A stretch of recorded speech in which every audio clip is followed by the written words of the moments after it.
Welcome to what's probably going to be a calmer version of Gridwalk than we actually are going to be the day you all hear it. So when you are all listening to Gridwalk, we are counting down the minutes to the new Taylor Swift album. So we're recording this much more ahead of time than we normally do, but also not because of not because of the Taylor Swift album. Recording from New York and Los Angeles, your hosts, Nicole Katz and Brianna Klein, are lined up on the grid for this week's Gridwalk. Engines are fired up, ready to broadcast to you every Thursday on YouTube, Spotify, Apple, and more. Subscribe, like the video, turn on auto downloads, and leave a review to provide us with a fresh set of tires. Today, Gridwalk will take pit stops at... Right, we just have crazy weeks. But we have also a crazy, interesting episode of Gridwalk for you because so much stuff needed to happen in F1, like all at once. We had one of those weeks where they were like, here's all this information. So we are going to start with talking about Fernando Alonso re-signing to Aston Martin and what this means both for the 2025 grid, but also for the 2026 grid because of the regulation reset and everything that comes from it. We're also going to have our first Andretti Alert of the season. I think we have had one this year because they opened up their Silverstone factory and have announced their feeder series intentions. So basically we dig into, does Andretti know that F1 said no? But have they finally won us over? The last time we talked about Andretti was an emergency recording when the rumors started dropping about Lewis, and we were like, why are we seeing things about Lewis going to Ferrari? And we're like, nah, it's the Italian media. And then the next day our world exploded. Yeah. Yep, you're right. That is the last time we talked about Andretti. Which feels like a long time. We have an entire we have an entire playlist on our YouTube channel of all the times we've talked about Andretti since we launched Gridwalk, because it really has been the storyline that just keeps giving us updates and things to talk about. Then F1 announced the 2025 calendar already, and we don't really know why. So we'll talk about why and if there's anything interesting about the calendar. Turning our attention to some fun product announcements, Lewis's Almave was at Coachella this weekend, and Charles Leclerc dropped an ice cream line. So we're going to talk about what these two have in common and what got us so excited about these activations this week. Then guess what? Grill, the Gridwalk host, is back. F1 dropped their Never Have I Ever video, which means that I grilled Nicole to see if she could guess the correct driver based on their answers to the Never Have I Ever questions. And last but not least, it is Chinese GP week this week, which means they're back. It's been 5 years since we've had a Chinese GP. It's a sprint week, which didn't even exist when there was a last Chinese GP. And of course, we're going to give you our way too early, without any on-track data predictions for the race weekend. And with that, take it away, voiceover man. It's lights out and away we go on this week's Gridwalk. Regulation reset is coming. I was really counting on Fernando Alonso for silly season chaos. So it being early mid-April and he's already announced that he's staying with Aston Martin feels underwhelming. Yeah, I fully had the expectation that come silly season, he was going to have this shakeup of wherever he was going to go, which, as always, would then cause, like, the dominoes to fall of everything else. If that wasn't, like, enough with Lewis's move already to Ferrari, kind of really felt like it was going to be Alonso's moment to do something drastic. Right, because that's what Alonso does. Alonso is dramatic. Alonso makes the most drastic move. Like, Alonso re-signing with a team feels like a weird out-of-body experience that's too calm. And it's my favorite multi-year contract. I love F1 contract announcements because they're always just the most, like, ambiguous kind of phrasing of what is entailed and such and things. We have a contract for a thing. We have a contract for a thing, and we agreed upon it kind of enough that we could have a press release. But will it stay this way? Maybe. Yeah. I enjoyed the attempt to make the announcement as dramatic as possible because they did the Michael Jordan announcement, which instead of the, like, press release that just said, I'm back. So there's some, like, sports lore for you if you didn't know or weren't a basketball fan. When Michael Jordan retired to go play baseball, when he was coming back to play basketball, the press release just said, I'm back. That was it. That was all. And it's like known as one of the things. So as soon as Aston Martin sent off their press release, I was like, so they're doing the Michael Jordan thing. But, like, it doesn't make sense to do the Michael Jordan thing in this context. Like, it's not like he's unretiring right now. He's already done that. He's already done that. Like, this would make sense if Seb was coming back. It's almost like that Aston Martin had this announcement, like, ready to go for Seb. And they were like, well, we paid our marketing team and an outside agency a lot of money to think of this. And Seb said no, or, or Mercedes or Red Bull said no to Alonso, so he's sticking around. I guess we're just gonna use this still. Like, it didn't track, like, the announcement thing, but it didn't work perfectly. The only way I could make it work in my brain is that the most dramatic, unexpected thing that Alonso could do is just re-sign with Aston Martin. So, like, maybe they're like, we can be dramatic. I have a really important question for you with this. Is he re-signing with Aston Martin for all the reasons he said, that he believes that he can win championships with this team, or because Mercedes and Red Bull said no? I think Mercedes and Red Bull were like, thank you, but actually right now we're gonna wait to see what happens with Mr. Max Verstappen, and, like, thank you so much. So he's playing chess. I think especially, I don't know, dramatic things could happen in the rest of this year, and I think all of this can go out the window by 2026. Like, nothing is fair, like, multi-year, whatever. I think once we start seeing what shifts happen at Red Bull, if anything, that's really gonna be, like, what the shakeup is. I think Toto would love to see, Max move somewhere, aka Mercedes. I don't know. All of that comes out of my mouth and sounds barbaric and crazy, but I do feel like Alonso got the not right now, or because I can't see Alonso being like, no, I don't want to go to either of you, although Mercedes I wouldn't want to be going to right now. But it's still Mercedes, which is different. It's still, right. I mean, like, I guess I don't have faith in Mercedes anymore. Like, they're going to have to show me. But, like, we're talking about a multi-year contract, which means we know it at least goes through 2026. So, like, if I needed to, like, place betting chips on teams who have the highest likelihood of getting the 2026 regulations right, both for engine and team, like, there's a reason in the graphic that we have on screen right now on YouTube, if you're listening on audio, like, I still have Mercedes in the Giants because they have the likelihood of getting this next regulation set right, even though they messed this one up. Like, that is still completely probable that it happened. So yeah, I'm with if Alonso got a contract offer from Red Bull or Mercedes, he would be moving. The reality is he didn't have a better option than Aston Martin, so he re-signed with Aston Martin. That's what I got from all of this. Yeah, that's kind of where my brain was at too. But who knows? We'll see. Right. In a year from right now, we could be talking about some other kind of, like, drastic move. But not on my bingo card of 2024 was that we were getting at least this announcement this early. It's the timing that's very interesting. Yeah. I mean, it also shows that Aston Martin isn't messing up the way Alpine messed up, where they just dragged their feet on Fernando Alonso and let Alonso be poached. So the team that did the poaching is at least smart enough to not act like the team that got poached. Yeah. So and I guess maybe they're seeing it as kind of like the timing of where, like, there were some upgrades and they didn't necessarily, like, not work, but they didn't necessarily, like, super work and, like, I'm trying to be like, oh, Alonso believed. Who knows? I just think they had it ready to be announced because they signed on it and they announced it. Like, I don't think it has anything to do with what happened on track this week. I think just Alonso said, I want it to be announced. Sense. It's weird. Yeah. I'm not surprised about the announcement. I'm surprised at the timing that Alonso gave up so quickly on trying to get a ride in. Like, Red Bull and Mercedes must have, like, so hard said no, like, that it's absolutely not happening for him to be like, final sign with Aston Martin in my mind. Yeah, that's more where I'm coming from, of just, like, there's so many other implications of, like, timing of it all that had to be like, hey, no, we're going to do this now for sure. Right. So the grid next year, I mean, I do think that the next domino to fall is going to be Carlos. Yeah. We got to know where I think his opportunities are closing. It's that weird.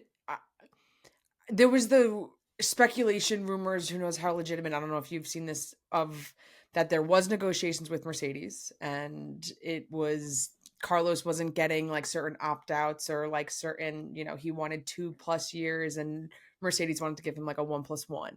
And like but again, speculation, just things I've, seen online. And it could be very interesting I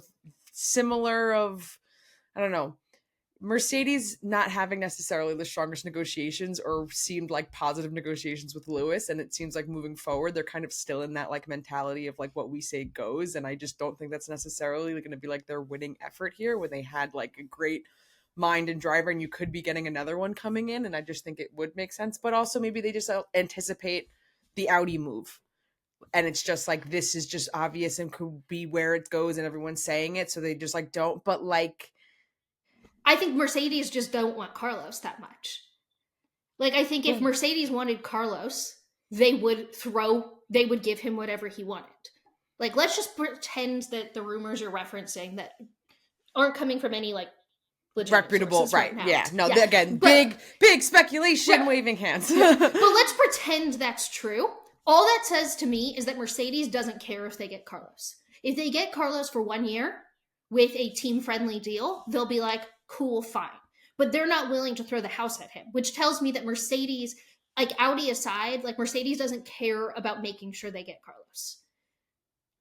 Like, and to me, like Carlos, which doesn't put Carlos in a place where he has a lot of leverage. Like, I think that's the most interesting thing to come out with, like everything, all the rumors swirling is essentially like we might have a driver who's performing so well right now, end up with like maybe no seat or not a good seat. Like, right. Because as much as like, okay, he could go to Sauber, which then is like, you put a year in the back of the grid for theoretically Audi, but it doesn't seem like that's something that the Sainz camp is actually would aiming want for. To do. Yeah. Right.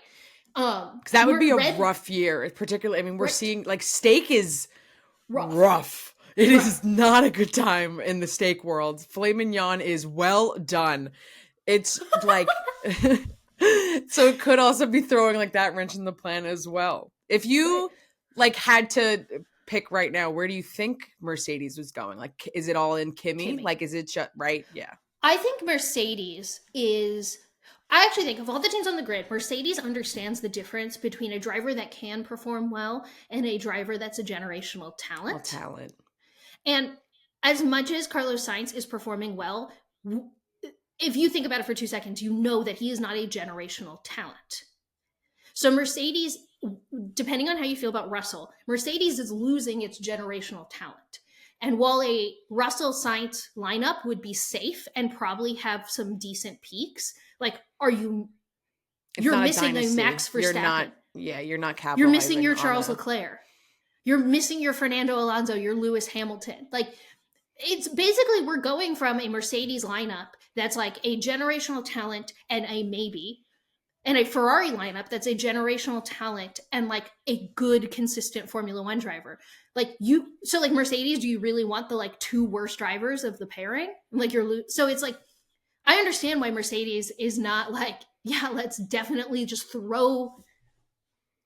Everyone's so prisoner of their moment because Carlos is having like a decent beginning to the year. Yeah, it's been a great couple of weeks. So it's like crazy just to think of him not having a seat or anywhere to go. So it's logically, it's like, well, he could go here. And it's easy to just look at the batch of drivers that you're seeing on the grid every single week and not who we're not necessarily seeing in those 20 spots right now. Right. So it's like, do I think Williams would throw the house at Carlos? Yeah. Do I think Haas would throw the house at Carlos and give him whatever he wants? Yeah. Do I think Mercedes has a Carlos. A little crash happier Carlos, but they have their Carlos for next year. So, and I think because they have Kimi, they probably feel, this is like me assuming, like they could wait it out. Like, I don't think if Carlos ends up wanting to sign for the 1 year deal, they'll be like, great, we now get Carlos on a team friendly deal for 2025. If not, they put Kimi in the car early. Like, I feel like they don't need to rush anything, and they can also wait out and see what happens at Red Bull. And the interesting thing in all of this is that Carlos's team doesn't seem to have good relationships with Red Bull anymore. Red Bull doesn't seem to want to put him in that seat. So it's just like that would shock me. A Carlos back to Red Bull. Yeah, that would be the biggest move. I would be less shocked at Carlos going to Haas. Like right. Yeah, because we're gonna end up with Carlos Sainz on the grid in 2025. But is he actually, like, looking at how we've organized the teams here? I think it's very likely that Carlos doesn't end up at a Giant next year. Which is wild to think about. Just, again, not because of, like, right now, but just because, like, you know, it could be he's a solid type of position where he is, but there's only so many of those spots. Yeah. Yeah. I mean, like, I always feel like a good lineup. Like, if I was team principal and I was making a lineup for an F1 team, right? You need your generational talent, at least one of them. And then I would want a second driver that I could fool the hosts of Gridwalk into thinking that they might be competitive sometimes. And they can pick up points when the generational talent has a bad weekend. And they can make sure and guarantee we win the constructors. You know, in a perfect world, you have something like Ferrari is going to have next year, which is 2 generational talents in different generations. So you have like this crossover passing of the baton moment that Ferrari's setting up for itself. But the worst thing you can have is 2 mediocre drivers or 2 just good drivers or 2, like, if the car is actually good, you're probably going to get beat by Verstappen or Hamilton on a weekend with a lesser car drivers. And you just get stuck in the mid. Yeah. It's like, but I guess, Fernando, thanks for being boring for once. I don't know. I guess. I don't know. Silly season, I thought we were really revving up for some wild stuff, which is still very possible. I mean, question marks everywhere of what we've been discussing with Red Bull and stuff. But Fernando Alonso being quote unquote locked in makes it a little bit less spicy. Andretti Alert. Nicole, I'm going to say something that's going to shock you to open up this segment. I think I have been officially convinced, and I think Andretti should be a team in F1. This is crazy. I never thought the day would come where Brianna would say those words, at least for this quickly. But been lots of serious demonstration of, and again, there's a lot of other things about why we were a little bit more like about this edition. But right, like to catch everyone up quickly, it's not that we've been anti-Andretti. We have just consistently been anti another non-competitive team adding any value. Anti-11 teams. Anti-11, Right now, we don't have 11 teams. In my brain, we have 3.5 teams. Because I think in modern F1, you can only be competitive and win a championship if you are an engine manufacturer as well. So, like, the reason that is because, so Mercedes makes Mercedes engines and the Mercedes car. McLaren takes the Mercedes engine and makes the McLaren car. And Mercedes gets to design the perfect engine for their car. McLaren has to take whatever Mercedes does and just make it work, which means that unless you are making your own engine, in modern F1, I do not believe that you can win a championship barring 7 million other, like, you know, there's going to be some circumstance anomaly at some point that's going to be like, except for that 1 year in like 20 years. Except for that 1 year, just so that Brianna's point can't be official, like, always. And again, modern F1. This is my belief in, like, the modern way F1 is built.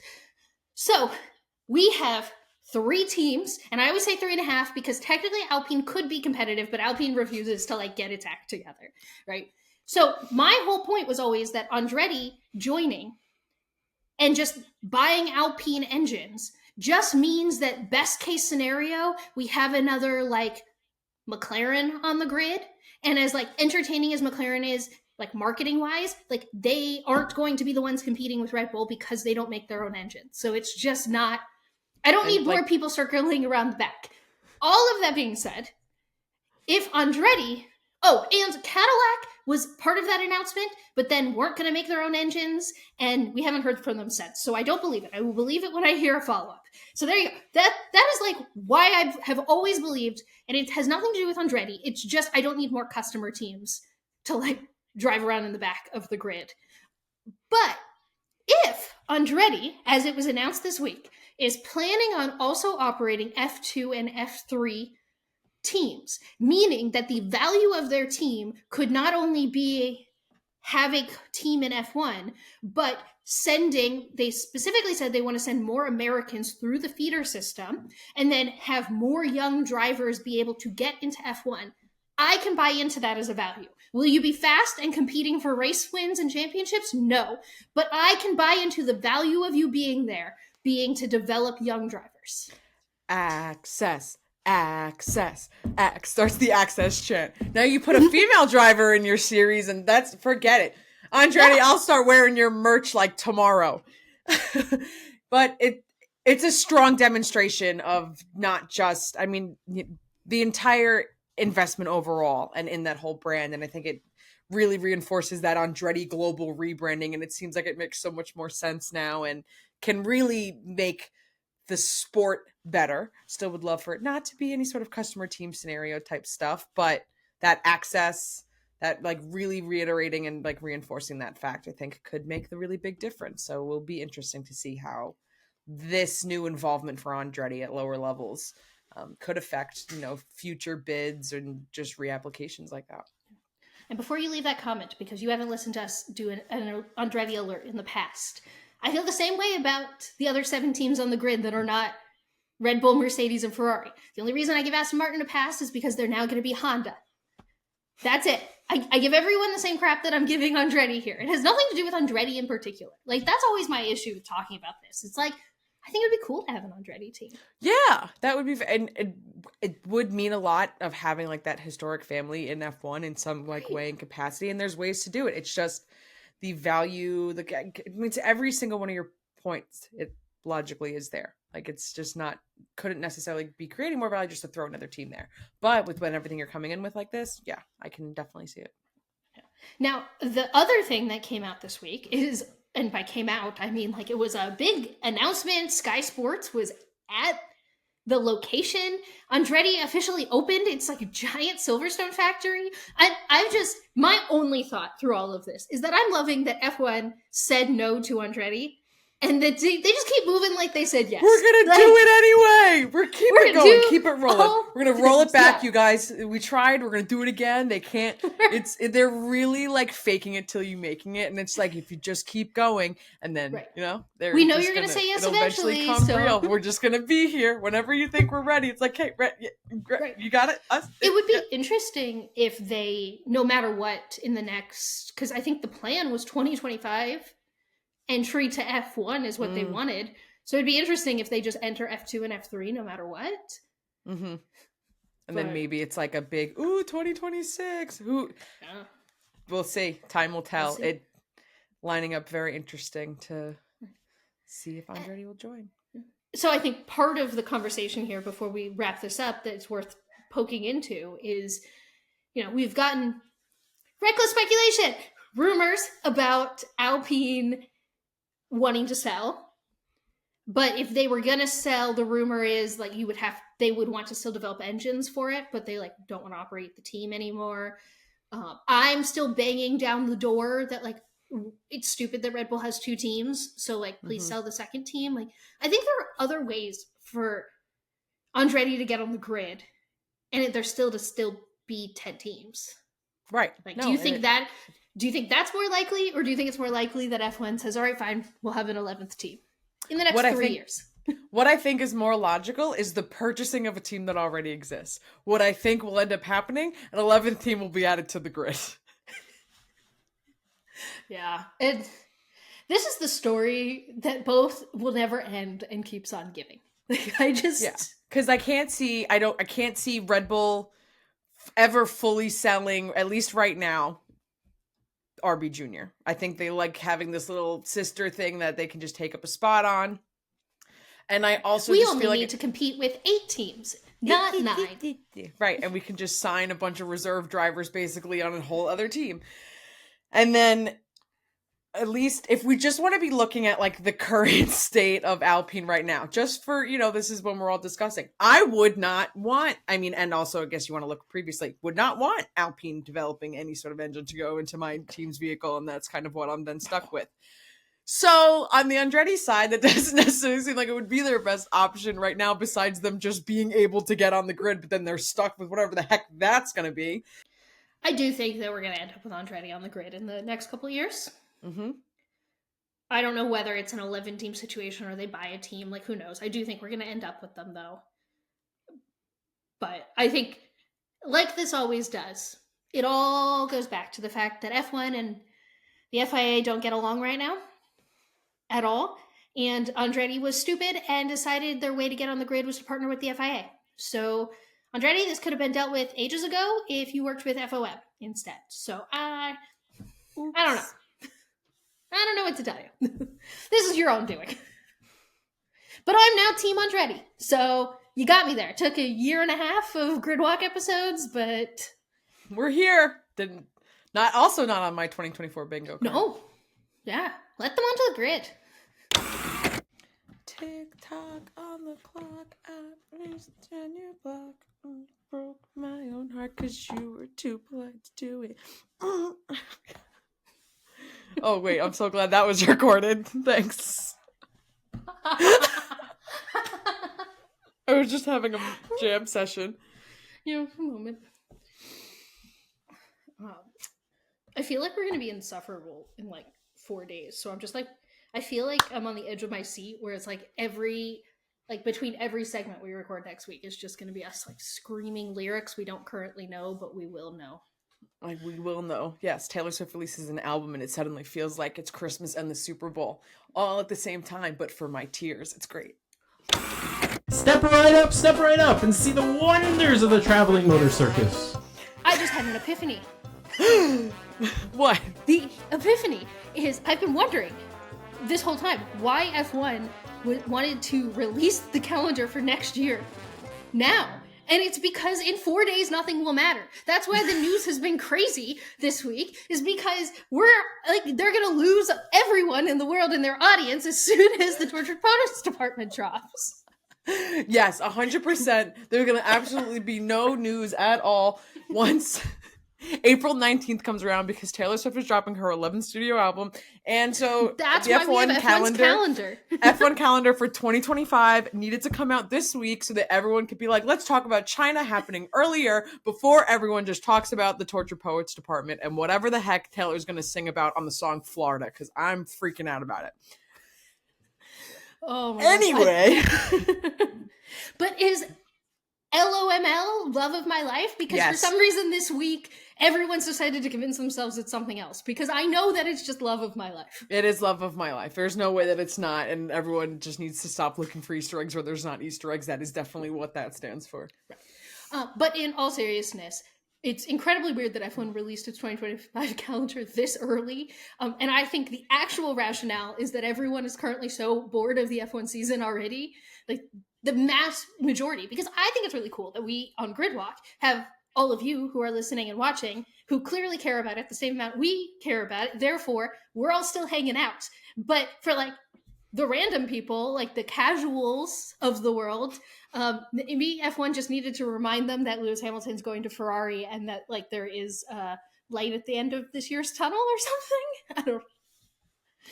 Yeah, it was a surprise. At first when I saw the announcement, I was like, this is a fake? Is this like a really weird late April Fool's joke? Yeah, right. I can find the rationale of it besides either, I don't know. Like, the biggest change is China moving up earlier. So I'm like, is that what we just want to focus on, and that being the story of like, ooh, big changes for next year, Lewis at Ferrari and China's earlier? Because like now the big story this year is like, oh my god, first time we've had the China GP in 5 years, and now it's gonna be like, it's back and it's second. Like, it's happening. Well, because of holidays, Australia's opening the season again next year, so that's exciting. Yeah, I always kind of enjoy that as like the first. There's something just about the Australian GP that feels like the kickoff for me. I don't know why. It's just nostalgic. It's just because it was the kickoff for so long that like it being back there. Also, it means just that feels Lewis right. starts a stint at a new team in Australia always. So there's like part of that, like just the fact that it landed on this year that way. Good juju. Yeah. So I don't know. Because the calendar was so similar besides those two things to this year, there's nothing about this that gets me particularly excited except that it gives me excuse to sit here and be like, guess what? Lewis Hamilton is going to be a Ferrari driver then. Ooh, yeah, that's it. It's going to be like, ooh, look at this. And these are all going to be Lewis in a red car and not what he's I thought doing. about that so much because so many of the graphics that, like, so every race on their personal accounts were like, this is the date for our race in 2025. And 90% of them had Lewis on it because they always have Lewis on it, but they have Lewis in a Mercedes suit. And it just felt like such a missed opportunity to put Lewis in the Ferrari on your graphic. There's got to be some legal thing to it right now Right. that he can't officially be used in that promotion type thing, but it is really funny of like, we're promoting this current photo of him, but it's going to be completely somewhere else. And that would be really wild if like the official promo started already including him in like Ferrari livery, but yeah, that sounds like a great way to really tick off some people in the Mercedes legal department, but that's technically what's being advertised. Right, because it's about next year's race. Mhm, The Australia GP graphic had Oscar and Lewis, and I was like, I see what you're doing here. Like, come see Lewis for the first time in a Ferrari as the kickoff race. Like, it's the smart marketing angle. But like, put him in the suit, or it'd be funny if they just didn't even have him in a race suit and they just had Lewis. Like, it was just Lewis, and like the sides outfits. are red. Yeah, Yes. like find him in that red suit where he just happens to be walking past the Ferrari garage, and you're just like, oh, funny. Whoops. Whoops. Oh, I thought about this a lot this weekend because Lewis, I believe, arrived in Korea this weekend, and there were fans at the airport, and some people were asking him to sign Mercedes stuff, and some people were asking him to sign Ferrari stuff. So if you knew you were going to meet Lewis Hamilton and he could only sign one thing for you, would you want him to sign a piece of Mercedes merch that you have, or would you want him to sign something Ferrari for you? Neither. I want him to sign my Racing Thread Roscoe hat. Almave. I'm like rationing the last of my bottle. I know I just need to order more, and I need to order the blue one to try it. I know. I want to try to get it from the store in New York. Yeah, that's so true. I literally don't even need to order it. I have stores right by me to go get it. I know, because But we're in like the two places where it was put in stores. Right. I'm like, it's like this much left. That's so fun. Yeah, I really like it. That's so satisfying. That's so good. Thank God it's a good product. Right. I'm not really drinking a lot right now, but it does satisfy the whole like because you gotta make the thing. Yeah, it's like very ritual of it. Right, like I can make myself like essentially like a tequila soda or like a tequila and lime, and it be like it has the same effect of I'm having a drink like on a Friday night without like feeling awful having the drink. day. Yeah. Right. Yeah. Shout out Lewis. I honestly was not on board for the whole like non-alcoholic spirit trend before, and I bought the product because I thought the bottle was pretty and I wanted to support Lewis. And now I'm kind of all in like, I'm like, oh, this is great. This is a great new ritual. I know that's my next endeavor of things. I want to add that to my background, and also the less drinking of alcohol, and especially if it's a good drink, that's like still the ritual thing type stuff. Yeah. So Lewis dropped the Almave Blanco, which is the really pretty blue bottle that I can't wait to like pair with my like brown orange bottle. But we don't really want to talk about that. We want to talk about the fact that he did a massive partnership and activation at Coachella this weekend.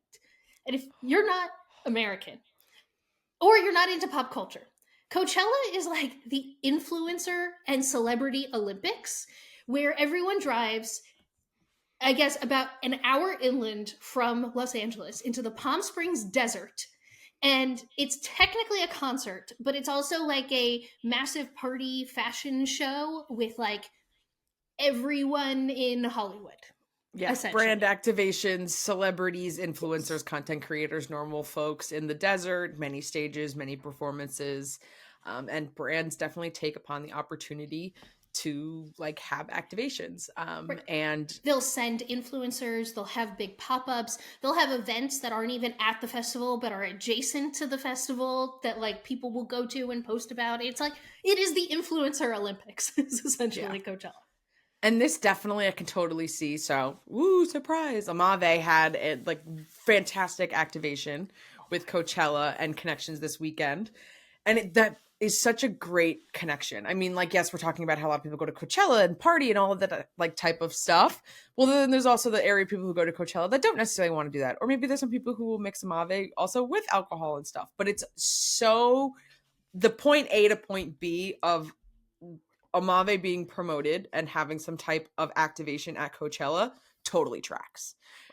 I'm more just disappointed that like Lewis wasn't there. Like that's that if this was a year ago. Right. It just it shows the aspirations that he has with this brand, that this is more than I'm slapping my name on something and we're just going to sell to the limits of Lewis Hamilton's fandom. So like when you're partnering with a celebrity on a product, or a celebrity's putting out a product, you can always just do enough where you're selling to the limits of your celebrity, aka the target audience for this brand could have been, I just keep pointing to it behind me in the shot. There we go. The point of this brand could be, let's just see how many Lewis Hamilton fans we can get to buy this. But by showing up and being the official non-alcoholic spirit at the bars in Coachella, by targeting that audience, he's showing that his target audience for this goes well beyond like who Lewis is as a person. Like there are so many people who discovered his brand this weekend that probably don't even know who Lewis Hamilton is or what car racing is or anything about F1. And it doesn't matter because they've discovered the brand. They just now found a very yummy, delicious agave non-alcoholic spirit that they can go buy at their local liquor store, and they have no idea that it is Formula One driver's passion project. Right.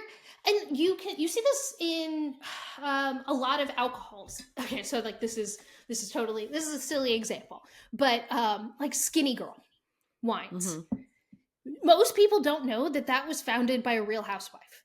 They don't know anything about. What's up? Yeah, they don't know anything about her. They've never seen the Real Housewives, but like early 2000s moms loved their Skinny Girl wines. and so to me, that's like an example of a brand that's beyond who the celebrity is who founded it. And it's cool to see Lewis do something that's like that could have legs beyond him and his celebrity. Right. And to pivot sort of to see another driver attempting to go somewhere that isn't necessarily just like driver brand, Charles has released his own line of ice cream called LEC, which incredible. First off, A+ name, home run, hit it out of the park. It was like this continued soft launch and some rumorings of when the Instagram account launched. People were like, "Ooh, what's happening?" And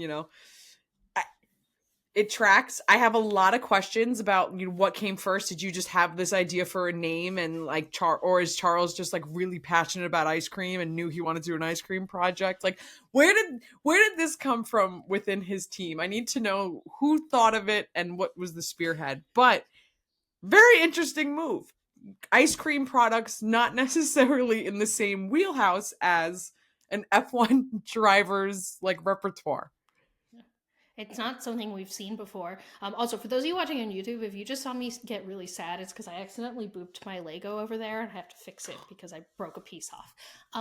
So I didn't want anyone to be watching this and think that I made that pouty face because of something You're talking you about said, ice Nicole. cream, sad right. Ice cream. No, because I am very excited about this brand launch. I enjoy when a driver does anything that is not merch or like the same 3 types of products we see F1 drivers release for the most part. You and I talked a lot last year, and I'll see if I can find the episode and I'll put it in the cards, about Alex Albon's merch launch. And we appreciated that it was shoes, not because we thought the launch was perfect or that we even liked or wanted the product, but we appreciated it was more than a t-shirt. Like, I think you and I just always love when an F1 driver does something that they're clearly passionate about and is slightly different and unique to them. And this ice cream brand feels like something he really cares about. It feels like it could have legs beyond just Leclerc as a driver, even though it has his name on it. The branding is impeccable.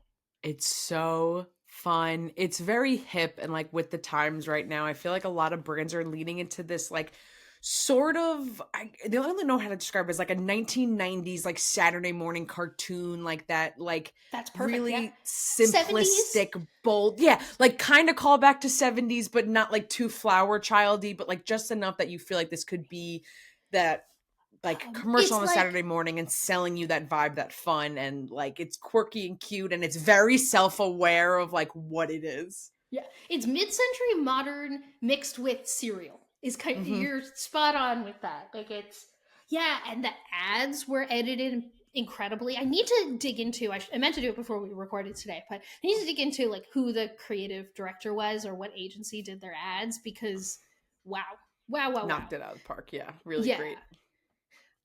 I am frustrated that. Well, let me roll that back. From a business perspective, it's incredibly smart that you can only get it in Italy. Like, good job. Yay. As someone who's currently not in Italy, I really want to try the ice cream. So if you are in Italy and you have tried it, please comment below and tell us how it tasted because I need to know if it's like better than just ice cream. Because that's what would make this great. Like, Lewis's product is fantastic, not because it's some special product, but because it actually tastes good. Like, I've bought into this product because I want to drink it. Like, if it's just normal ice cream and it's not better than the Ben & Jerry's that I would buy otherwise, like, Yeah, so our Italian listeners, someone go find it, give us a review. I mean, they got 3 flavors. I think it's vanilla, chocolate, pistachio, aka the most basic of basic flavors, but also that makes sense for Charles in the beginning. I wouldn't necessarily expect him to come out with like Ferrari, Ferrero Rocher, finish line, flash mix. Like I could like the branding though doesn't match the flavors in my opinion. Like visually, the color wise it does, but the branding makes this feel like this like funky fun brand, and then the flavor just being like vanilla. Look, I'm like, oh, okay, got it. Maybe it'll be more fun. Maybe Monaco, or I guess that doesn't necessarily make sense for it to be Monaco. So maybe in one of the Italian races, they'll see some kind of activation and expansion of lines. But knowing just how long it takes to get product development, especially food, I feel like it was like these 3 flavors are easy. And the most they could push it right now is pistachio. And let's see if people care. And then they'll do something interesting next. Yeah. I would love to see a pop-up in the paddock where it was like a little ice cream stand that you could go to and like get Charles serving scoops. Yes, I wasn't even thinking about Charles himself. He's Charles the ice cream man. Yeah. I was just thinking about like a really cute, like a little like honestly what I have in my head is the Arrested Development banana stand, but like set up in the paddock and then like I don't care if it's Charles or like whoever it is just sitting there like serving things. Like when they had the Belgian GP last year, like you could go up to a little booth and get like Belgian waffles. I'm imagining that, but Leclerc's ice cream. And now I'm just having this unbelievable fit about the missed opportunity for Charles to lean into his whole like banana suit moment and have a banana flavor ice cream and just like, but that's okay. I just give out multi-million-dollar ideas for free because there is always money in the banana stand. It's time to Grill the Gridwalk Host, a game show where your Gridwalk hosts are put on the spot the same way the Formula One drivers were. Can Nicole or Brianna perform under pressure to outdo the F1 grid? Well, let's find out. Grill that Gridwalk Host. Welcome back to a really fun game where we play Grill the Gridwalk Host. F1 puts out videos like these, and then we frantically text the other person not to watch the video, and we grill the Gridwalk host. And what happened a couple days ago was F1 posted this Never Have I Ever video, and I frantically texted Nicole, if you haven't watched it, don't watch it, because I have a game. So I haven't watched it, and we're gonna play the game. Yes. So the F1 drivers gave us some things they did and did not do, and I have taken that and turned them into phrases describing an ambiguous driver. And I'm going to make Nicole guess which driver I'm talking about based on their answers to this Never Have I Ever.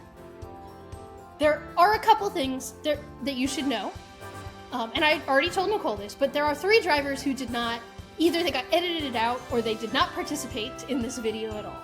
And those 3 drivers are Lewis Hamilton, who definitely just didn't participate, George Russell, and Alex Albon. So I've already given her that tip that none of the drivers are those drivers. I probably would have guessed at least George and Alex, so I'm glad that disclaimer was provided. Yeah, I basically was like, oh, Nicole would spend this entire video just guessing Alex Albon or George Russell, and that's not as fun content for you all to watch and listen to. Other thing is that Nicole is going to get 3 guesses for every single one of these prompts. If she gets it wrong, I will give her the answer. And you all should play along in the comments and let me know if you outscore Nicole. speaking of, Nicole, are you ready? Is there anything else you need to know I'm about? ready. I don't think so. All right. So I'm going to give an example one to warm you up, start it out, make sure everyone listening knows what's going on. Including me. So this driver has missed a flight, doesn't have the, quote, passion to binge an entire show in the day, has pretended to not be himself when asked in a taxi at home, and has never cut his own hair because his mom does it for him. Oh, Nicole, okay. which driver is this? I had totally was going one place until the last one. Okay, can you really, one more time, go through, speed through? Yep. This driver has missed a flight, doesn't have the, quote, passion to binge watch an entire TV show in a day, has pretended to not be himself when asked once before in a taxi in his hometown, and has never cut his own hair because his mom does it for him. I'm going to, whose mom cuts his hair for him? Logan Sargent. Damn. Okay. Nope. Still, okay. Who? Carlos, no way, because his hair's too beautiful. No way. Only professionals should be able to touch his head. I'm suddenly forgetting every other driver. Lance Stroll. And who else would have their mom cut their hair? I guess I'll go Oscar Piastri. Oh, you're gonna be upset about this one. So the mom cutting their hair was the giveaway, and it's Charles Leclerc because his mom is a hairdresser. Oh my god! I don't know if I either knew the fact and forgot it or never knew that fact. So that should have been a giveaway. Oh, you definitely knew that fact. We talked about it. But it's also fair that you forgot. I believe that for sure. All right, rough start here. Rough start. Okay. All right. This driver admitted to binge watching all of Tiger King in one day. He has pretended to be someone else before, has missed a flight, and when asked if he'd ever cut his own hair, he gave the very vague answer of not properly. And yes, for those of you listening and watching at home, this is hard. I pulled tidbits and facts to try to make this is hard. If Nicole gets one of these, I'd be impressed. Fernando Alonso. Oh, my mouse wasn't near the... Yep. So, no. No. No. Nope. Not... I'm so stuck on the hair cutting thing of, like, who would be the one who would have not cut their hair well but still, like, tried. I'm just realizing that I totally messed up, and there were 4 drivers who didn't participate in it because Fernando Alonso didn't participate in this, so that's on me. I'm so sorry. I'm like, wait. Well, that's really good because I definitely wanted to answer him the first time, but then when we got to the, like, my mom cuts my hair, like, Fernando Alonso's mom does not cut his hair. So we were about to go down that huge rabbit hole, too. Yep. So you can have your guess back for that. Great. That's on me. Okay, fantastic. I'm gonna go with cut their hair but not well. Esty Bestie?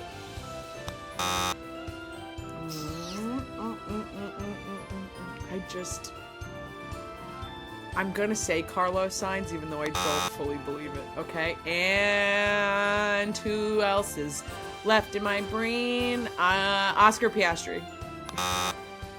Nope, Damn! This was Daniel Ricciardo. Wow, he should not. Yeah. Oh, I forgot about Tiger King. Yeah, you're really like honing in on the cutting. I am. I gotta leave the hair cutting and I gotta focus on the TV watching because the Tiger King thing was a very big key there, and I'm still mad at Daniel, so we're just. Yep. He's still in the penalty box in my brain. All right, the next driver has never binge watched an entire TV series in one day. Says they leave people on red every day, has cut his hair, and it wasn't that long ago that he did this, and has accidentally sent a text to a person that they were gossiping about. Max Verstappen. Lando Norris.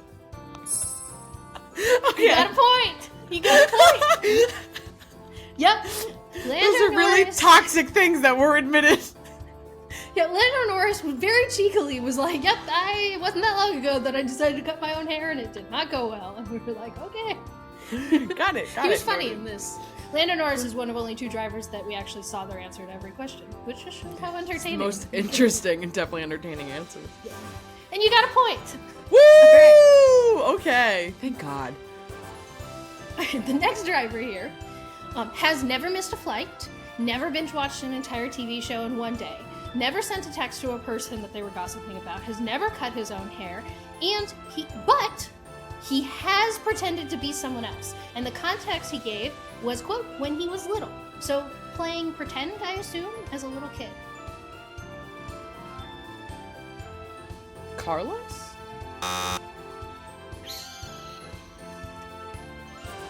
Checo. One more guess. Ah, stress. Such stress. They sound very punctual. They don't cut their own hair. And they played pretend when they were little. I feel like I just also keep guessing the same people. Well, that's like not as fun, but my brain wants to say Logan Sargent. Dang. This is Max Verstappen. No! I didn't think Max Verstappen played pretend as a child, I guess. That's why I had to share this one. I also have to shout out the editing team of F1 for this particular video, because what they would do is one of the drivers would say something like, yeah, we're F1 drivers, we take so many flights. If anyone says they've never missed a flight, they're lying. And then they immediately cut to Max Verstappen going, I've never. And like, everyone's like, yeah, everyone's binge-watched an entire TV show in one day. And then they cut to Max Verstappen going, I've never. And like, essentially, the only thing he said he had to was that he has pretended to be someone else. And I thought he was going to take it in the way that most drivers took it. Like, oh, I pretended not to be myself so someone wouldn't recognize me. But he goes, nope, when I was little. And I thought that was actually an adorable... It's kind of wholesome. Yeah, I thought it was great. He really was, honestly, the content highlight of this video. And That's a lot of so that was great. the editing. It was great. Okay. This driver has most recently binged the Netflix NASCAR docuseries in one day, has never pretended to be someone else, has missed a flight before, and they've never accidentally sent a text to a person they were gossiping about. Oscar Piastri.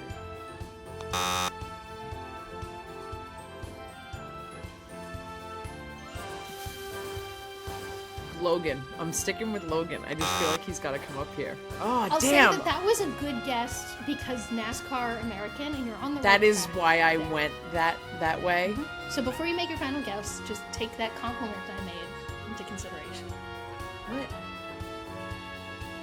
Tracking NASCAR. But there's no other... there's no other American. I mean, the other guess I would have had is Danny Rick. There are no other Americans on the grid now. Thinking. This is me remembering that this is an audio and video platform, and I'm trying to fill time To by talk also and fill time. thinking. I'll give you about 5 more seconds. Valtteri And? Bottas. Lance Stroll. Canada. Canada. Yep. Canada. Damn. Would not have gone there at all. I would have said Lance said like binge watch Bridgerton first. All right, this final one is very hard. But it's just a fun fact that I think you'll like to know. This driver has never cut his own hair, but he does sometimes pretend to be someone else. And that someone he pretends to be is his brother, who doesn't exist. He doesn't have a brother. What? This is barbaric. Yeah, there's Someone really pretends to be a brother and they don't have a brother. Right. And they just But say it makes a lot of sense. I mean, I guess that makes sense. It's like, oh my god, are you the popular host of the F1 podcast Gridwalk? And you go, no, that's my twin sister. And then they go, oh, okay, well, like, that's cool that you're, have... Like, So know my that brain's person. like it there. So obviously every F1 driver is famous, but like it's obviously not going to be like a Checo because I think the whole world would know that Checo would have like a sibling or It's a a brother. medium famous F1 driver. I It's think it's a medium. decent It's mid famous. I'm gonna give Pierre you one guess. Gasly. You're gonna. No, this is Go ahead. actually VB. Oh. Yep. And I will point out that he's one of 2 drivers who says that they pretend to be their brother who doesn't exist. Yuki also does that, but Yuki has cut his own hair before. That tracks. You know what? That's really, really funny. That's a better guess and a funnier guess in the way that VB would do it than if Pierre would do it. Yeah. A lot of the drivers said yes to the never have I ever pretended to be someone else, mostly under the context of I just say, oh no, I'm not myself, like when asked. That's so uncomfortable. Imagine being a person and being like, Valtteri Bottas, and he's like, no. You literally have a bleach blonde mullet and mustache and are currently in biker shorts or no pants. I'm pretty sure you're Valtteri Bottas. Yeah, I wonder if it was before. But that's why I thought the brother thing was so clever, where it's like, no, I'm his brother. And it's like, oh, that makes total sense. That's why you look so alike. He rode right past us on a bike and I didn't recognize him. So, All right, well, you honestly did much better than I expected. You did leave without a goose egg. I got 1 point, not batting 0. I'm excited that Grill the Grid Walk host is back for 2024. And we will have the playlist definitely linked if you want to go check out all the ones we did last year. We put each other to the test against other F1 drivers. Nicole, I feel like we should focus on doing this segment as fast as possible, in honor of it being a sprint, but also in honor of this has been a really fun episode, and I don't feel like being grumpy on the pod. Yeah. Sprints are happening. Sprints are here. Sprints is the thing that are happening, and I still don't necessarily agree with their entire existence or their purpose. But they're not screwing up my qualifying Saturdays as much anymore. Yeah. So now they changed the format, so we get FP1 and sprint qualifying on Friday, and then on Saturday we get the sprint, and then the normal Grand Prix qualifying, and then Sunday is the Grand Prix. And you and I have been pushing for this for a long time because you need the 24 hours post-qualifying to get hyped about something. So having the sprint quali and the sprint just being a couple hours from each other didn't leave room for people to get excited, to speculate, to put out podcasts, to put things on their social media, to create buzz. So it makes a lot of sense to just be shifting the qualies around. So you always get that guaranteed 24 hours. And I get to watch quali on Saturday, like you said, like a normal weekend. Because it's already going to make everything else so confusing. And I mean, there is a point to now teams will technically care less about the sprint race just due to this setup and things, but do people care anyway? Now? No. So let's leave qualifying on Saturday so it's at least somewhat normal. This is going to be a dumpster fire. I can't even imagine returning to China, new regulations, so much has changed since the last time we've been in China, and now we're also going in with one FP free practice. Now we're going to do a sprint. This is about to be trying to do my predictions for this whole weekend was so hard just because there's an ungodly amount of variables, let alone only one free practice.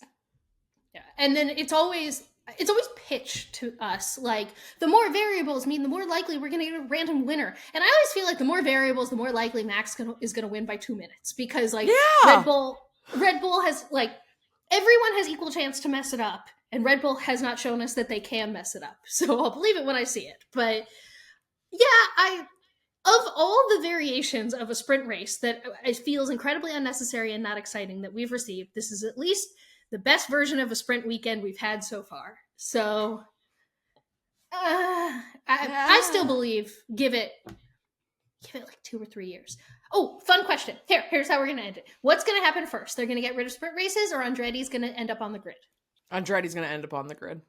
Really? You think Andretti's going to end up on the grid before they get rid of sprint races? I don't think they're strong arming, they're pushing F1 sprint race. I think they're willing to try numerous formats to get it to work, and will then be looking at trying to implement it in different races and areas of the world before they totally take it away. They'll playing around with it on the calendar and just. But they've equally strong-armed Andretti and said they're never going to have a 10th team on the grid or an 11th team on the grid, and they're already started negotiating the Concord Agreement for 2026, saying a big thing that F1 teams are requiring is there going to only be 10 teams. To me, this feels like two things. I agree with everything you said about how much F1 believes in these stupid sprint races, but also I just see them breaking so much more now, Yeah. like breaking quicker on Andretti and just all of the ways. I feel like it'll be harder for them to deny the pathway of Andretti coming into F1 than them understanding that sprint races don't do what they want them to do. yeah, they provide zero value to the race weekend. Right. They're going to be like, no, it's interesting. And now they're going to be like, oh, it's interesting with 11 teams. I think it's such a coin flip. I'd love to hear what everyone has to say. So comment below. What do you think will happen first? Andretti joins the grid, whether it's 11 teams, buys something else, or we say bye-bye to sprint races. Yeah. Not what you want to happen, what F1 will let What happen. you think will happen. Because And I you think can tell us what everyone's going to say Andretti. Yeah, for sure, Right. Andretti. Say what you want to, but what do you think F1's really going to let happen first? It is time for Gridwalk to attempt to predict an F1 race result with zero on-track data. This will definitely go well. Gridwalk's race weekend predictions. Going into predicting an F1 race, there's like so many things that it's almost impossible to take into account when predicting. And China may be the hardest race we predict all year because we don't really have much to go by. I mean, like, I remember looking at like the data from the last race, and I like fastest lap was like Pierre at Red Bull or like something ridiculous, or like VB at Mercedes. Like, it was a different world the last time we were at China. So now we got to try and figure out how this race is going to go and who is going to be behind Max Verstappen in China. Yeah, I also would like to throw in an extra disclaimer here. We always, of course, record this well before there's any cars on track. That's why VoiceOver Man gives us that introduction to the segment. But we're actually recording even earlier this week. The race itself, like, it's Sunday before the race right now. We both have really busy weeks this week, so we've had to record earlier. So we don't even have firm announcements on like who's bringing upgrades to this race to make these predictions. So If someone's getting their appendix taken out, like, we don't know. no idea. Yes. Yep. So let's throw some darts at a board. Nicole, who's your P3? Oh, So let's do the sprint first. Yeah. Yes, I was going to say in my sprint, we're going to do some predictions for the sprint because we'll do that for the race weekend, and then we'll do our traditional predictions for the race that we always do. So for the sprint, we'll just give you our predictions for P3 and P8. And my P3 is Mr. Charles Leclerc. Me too. Uh-oh. Yeah. I had a feeling that we would both put one of the Ferraris there, and I didn't feel. I'm banking on Charles. Raw pace. Yeah. It just feels like there could be there's got to be one race where there's like a slight shift, at least once, just to be like, ooh, I think, maybe, I don't. And also sprint race, I don't, whatever. This is all. Who knows? Yeah. Who knows? Who's your P8?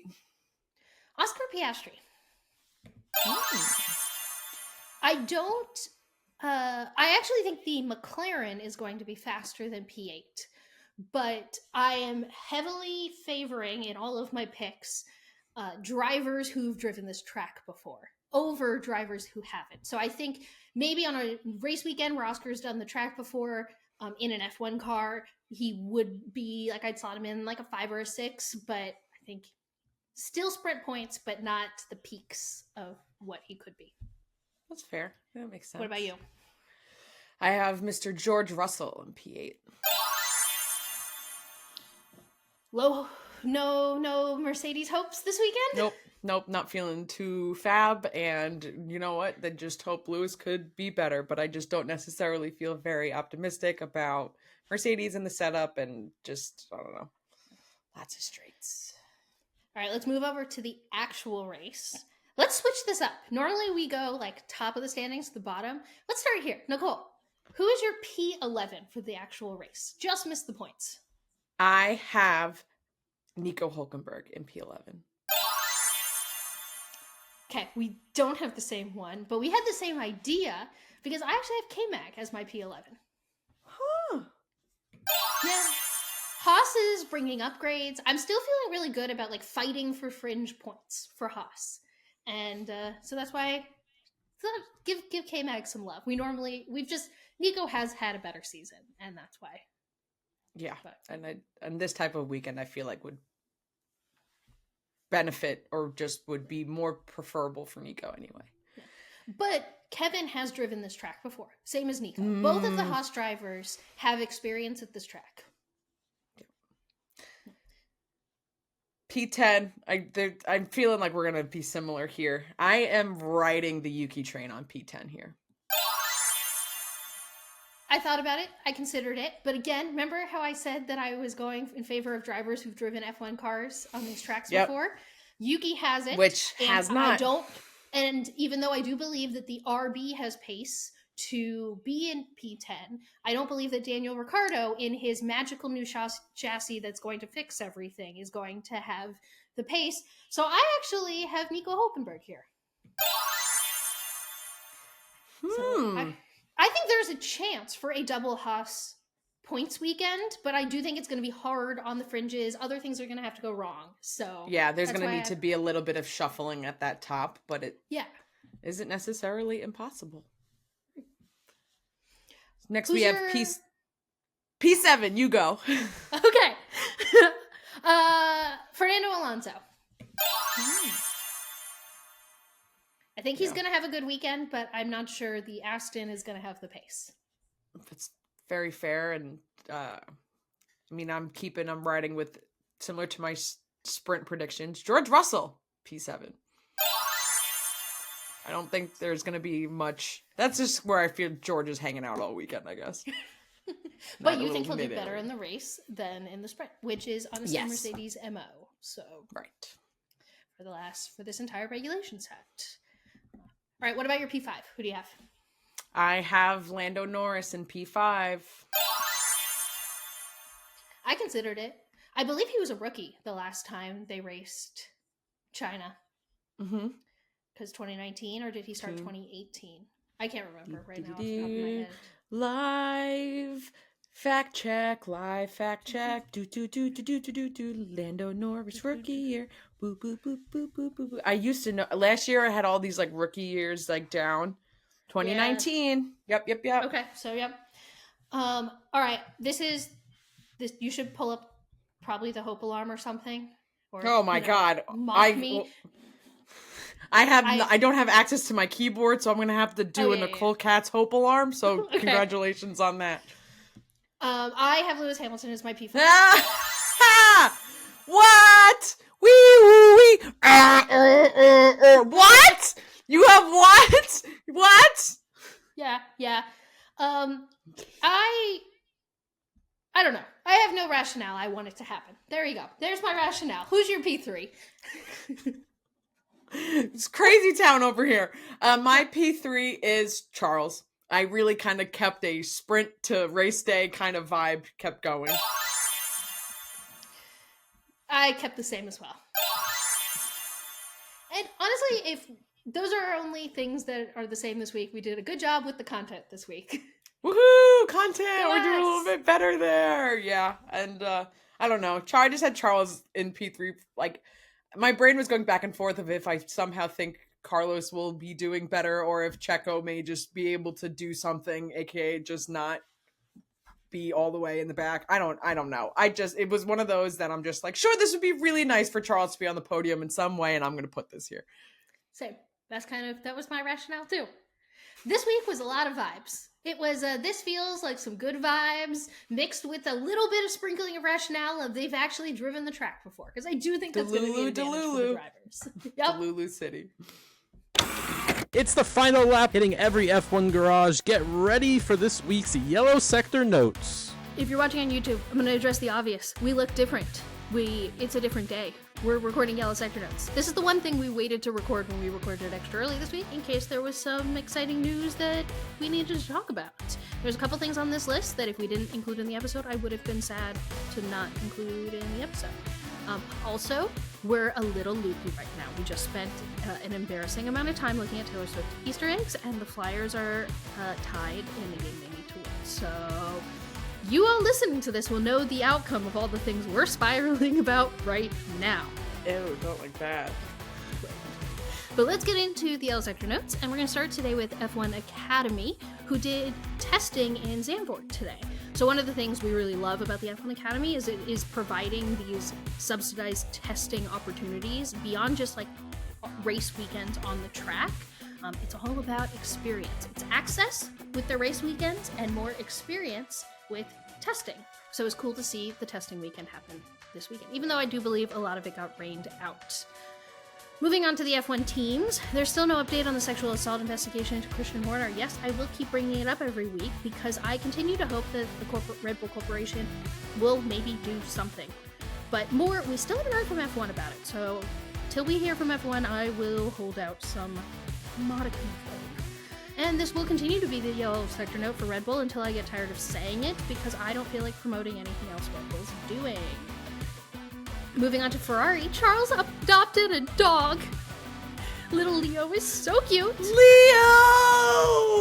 Leclerc is so cute. I appreciate that if you now look at Charles's Instagram feed, it's like all definitely like a very like well thought out theme and vibe, and then now there's just the dog post. And I would also break my Instagram theme for, if I had one, for a dog. It's well worth it.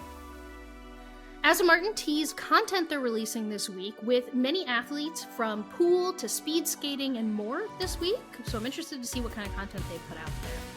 Lewis Hamilton attended a fashion show in South Korea. I don't know how to say the name of the brand, but if you're on YouTube, it's the one that's on the screen right now. And he looked incredible, like he always does.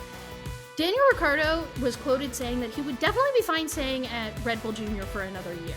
Which, if I'm reading into, that means that he knows he's not performing well, Red Bull knows he's not performing well, and there's absolutely no way he gets the promotion, so he's just hoping he gets to stay where he is. And Liam Lawson, your seat's coming, man. Speaking of junior drivers moving up into the big team, rumors are swirling that Ollie Behrman is in line for one of the two Haas seats for next year. Alright, this really was the thing on the L Sector notes that I'm glad we waited to do this so we could talk about. Alex Albon has put out the best helmet I have ever seen. If you don't know this about me, pandas are my favorite animal. I love pandas. I have way too many pandas. I have a dream and goal in life to one day get to hug a panda. And Alex Albon has a helmet that is a panda. We need to continue that like short list of helmets that need to be mini helmets so that we can acquire them. And this is like top. It's on the podium. Definitely on the podium. It's probably my P1, except like one that's already a mini helmet is the Lewis Hamilton Black Panther one, and I will always be upset I didn't get that one. So, and I see it on eBay all the time, and I just kind of refuse to spend the absorbent amount of money. So if anyone sees it for like a normal price, good luck. Yeah. It is Joe's home weekend this weekend, and there's a lot happening around that, but one thing in particular that I wanted to point out is that there's a documentary dropping all about him and his racing career so far in China. And last but not least, Bruno says it's not Bruno's fault that the car is slow this year. And that's the grid walk for April 18th, 2024 completed. How's my sector time today, Nicole? Faster than this week's going because we get the Tortured Poets department tomorrow when this releases, but maybe we already have it. I can't, that's a world I can't. Future me, I'm jealous that you've listened to the Tortured Poets department already. Thank you for listening to this week's episode of Gridwalk. Thank you to our co-creators, Nicole Katz and Brianna Klein. Thank you to our four-legged executive producers and me, voiceover man. Don't forget to subscribe, like the video, turn on auto downloads, and leave a review to provide us with a fresh set of tires for the next week's show. You can follow us on social media at Gridwalk Show for daily content. We will be back to walk the Formula One grid every Thursday, and we will see you for the post-Gridwalk debrief in the comments. Today felt like a meeting at the Tortured Poets department and not a Gridwalk.